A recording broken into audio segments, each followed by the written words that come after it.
Hello and welcome, I'm Raziel, and today it is Sunday, which means it is a Sunday pre-order preview from Games Workshop. And well, it's all Horus Heresy today. Well, all the model stuff are, but our books as well. Anyway, first things first, of course, they're going to talk about the Warhammer Day, which is next Saturday. Okay, you all know that. Happy days. Well, there you go. It's happening. What do you want me to say? I don't know what they're showing. They're probably going to show the Bretonnian Pegasus off now. That's been leaked. Very highly emphasis on sarcasm around the word leak there. But let's go around what's new and what's going to be up for sale, well, up for pre-order next week. Next is, first is Warhammer, the Horus Heresy Exemplary Battles of the Age of Darkness Volume 1. This is a hardback book. It's 112 pages, which makes it the smallest book so far from Games Workshop for Horus Heresy. Yeah, the last smallest was the Liber Mechanicum. That is 152 pages. And I did a bit of maths to see if I can work out the price. Well, Liber Mechanicum is £30. Liber Imperium is £42.50. No, £37.50. And the Liber Traitoris and Liber Astartes are £42.50 each. But they are all different sizes. Liber Mechanicum is 152 pages. Liber Imperium is 176. And Astartes is 344 pages. So there is a big variation here. So goes with prices. Now we could assume, probably not, that it's going to be around about £27.50, being the smallest and thinnest book, therefore being the smallest and thinnest price. I'm not saying it is, but I would say expect to shell out around about 30 quid for it. That's not too bad, to be honest with you. It's less than the price of a codex, and you know, it is going to have the Fulgrim rules. This is kind of a thing that if you collect the books, or you are, getting the Fulgrim Transfigured miniature model for your Horus Heresy army, or begging Games Workshop to release 40k rules for him, it might be worth getting. And I don't know what the lore is going to be like, because with the Horus Heresy book, I find lore can be kind of iffy. Some books are very good with it. Like the rulebook's very good. The Liber Mechanicum is not too bad. I quite like that. But like the Astartes books are, both Traitor and Imperial and Loyalist, are very thin on the ground. So yeah, I'm going to get it anyway because I want to get all these books. And I'm waiting for Siege of Catonia at the moment. And Siege of Catonia, which I did actually have up, I think it's a 200-page book. It's, again, and honestly, it is a 240-page book, and that one is a £35. So, it's really hard to say. Siege of Catonia is 240 pages, which is more than Liber Imperialis, but it costs less than that. So, like I said, expect to shell out about £30 for the exemplary battles. So there you go. That's the first one, which has actually got me kind of excited.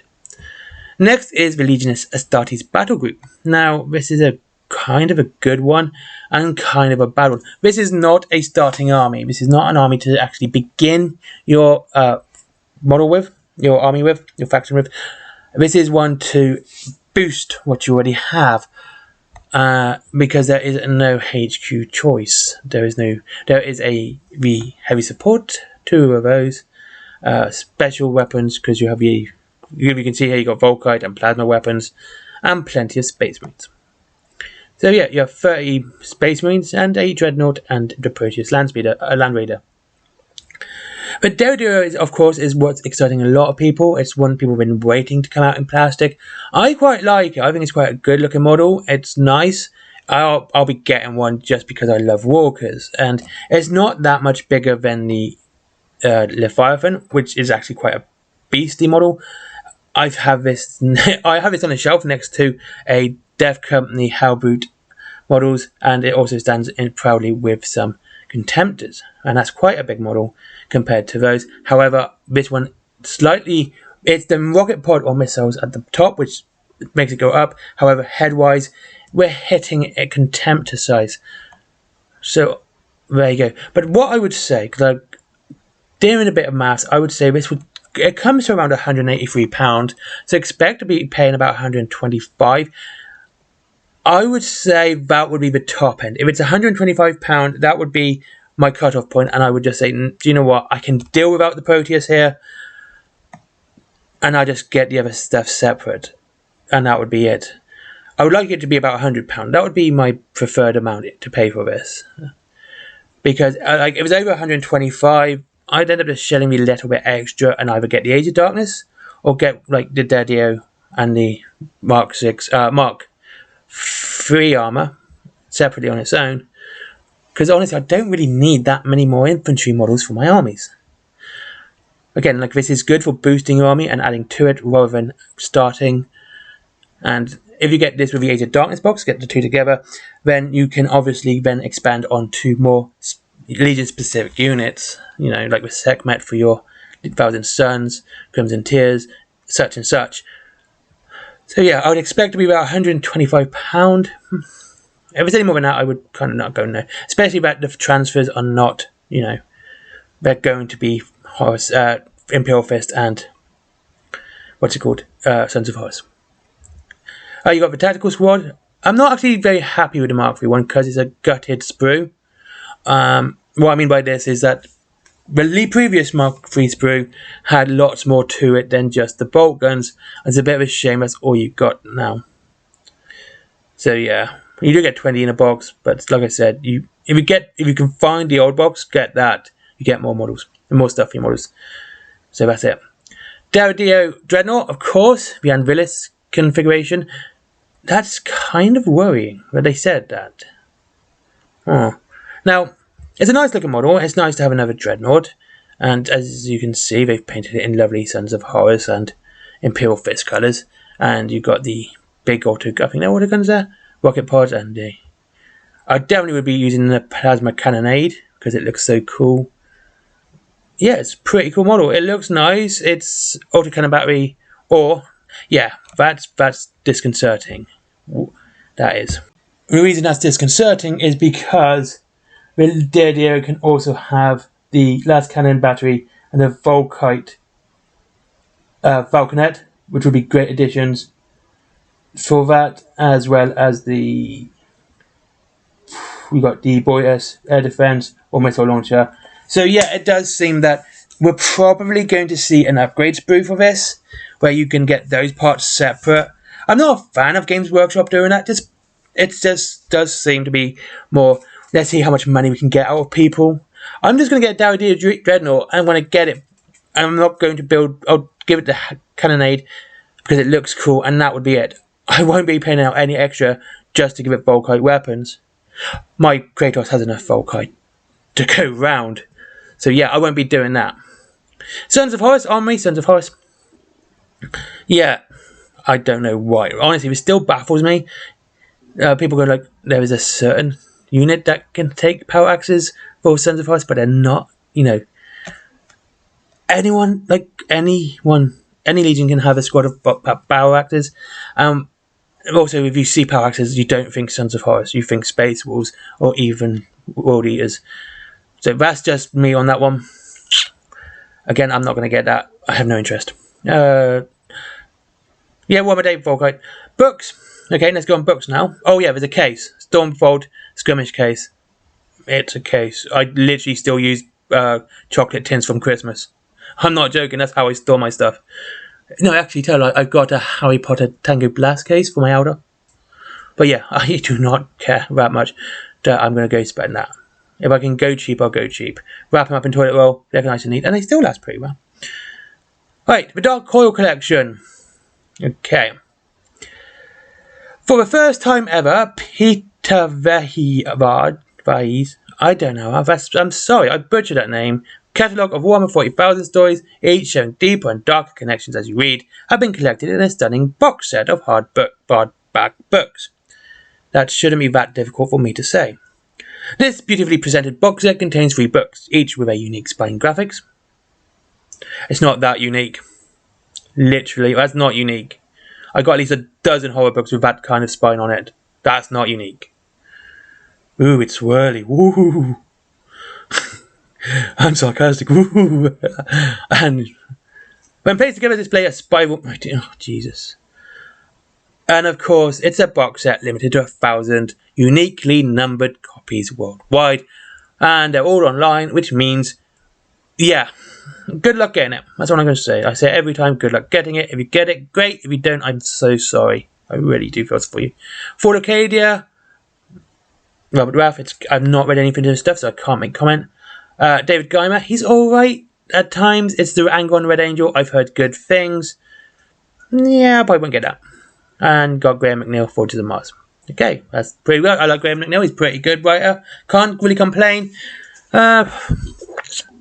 It's short stories, so might not get that one. It's not really doing anything for me. I mean, none of these books are actually doing anything for me, to be honest with you. I thought Acadia, maybe if it comes out on paperback, I might get that. Angron, no.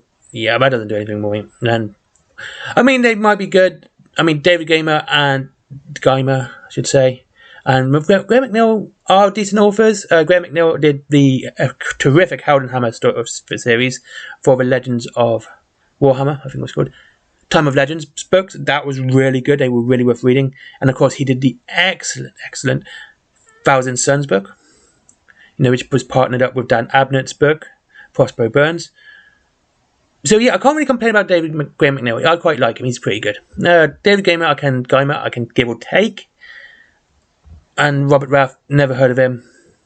As for Peter, the other guy, never heard of him. And again, I just don't like the idea is the Dark Horse has this unique... It's not unique. It's stolen from Austin Powers. Anyway, oh yeah, hold on before I go. One more thing. Rogue Trader book, print on demand. Now, I like print on demand. I like this idea. I think this is a great idea. Alright? I have absolutely zero problems with this.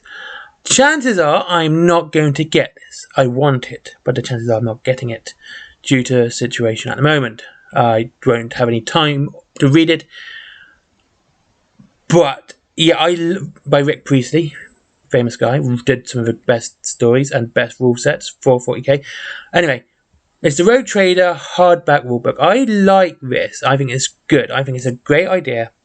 This print on demand. This print on demand to me is absolutely fantastic. If you want to sell something limited edition, have people order it and print to order. That way, it is you could literally number it, put each one printed, and it'd be so unique to the order. That would make it incredibly collectible. It also means that scalpers have no chance of getting it or winning it, because they could order 100 of them and be like, yeah, okay, we've ordered ours too. Well done. Anyone who wants one can get one. Anyone who doesn't want one won't get one. And that's it. Like, of course, okay, the problem with this is there's only a week with it. Like, it goes on pre-order. It's actually not even a pre-order, to be honest with you. Previously only available to purchase at Warhammer World, this 288-page Warhammer 40,000 Rogue Trader book will be available on print-on-demand basis until 8 AM British Summer Time on Monday, the 23rd of October. Which means you can... It's not really pre-order. This is literally you're going to be ordering this one. This is not a pre-order. This is an order. So it's not even... This is... so when it actually is meant to be out for demand, that's when it'll be time to not be able to do it, because it only gives it a couple of days at best. Anyway, that is this week's pre-order pre-dip view. Not too bad. I quite like it. Again, my only real issues are with books. That's going to be my common complaint all the time when I do stuff like that. The fact that the Daudio is probably going to have a secondary sprue or something. That's it. Anyway, thank you very much for watching. I hope you all have a great day, and I'll see you all again soon. And what were you looking forward to? What book are you excited about? Any of this? Are you going to get any of it? And I'll see you all again soon. Thank you very much for watching. Of course, links to Wailing Games down below. As always, there is up to 20% off your Warhammer and free delivery after £20. There is also Forbidden Planet, Patreon. Hold on. Merchandise first before Patreon. Which comics, mugs, t-shirts, etc. What everyone else does, alright? But mine is my art. It's not just commissioned stuff. It's mine. I've done it. And of course there is Patreon. But as always, make sure you treat yourself first. Don't just give me money. I'll be happy for you to do it, but I would prefer that you treated yourself first. That way we both benefit. You're supporting the channel either way. Anyway, thanks for watching. Have a great day.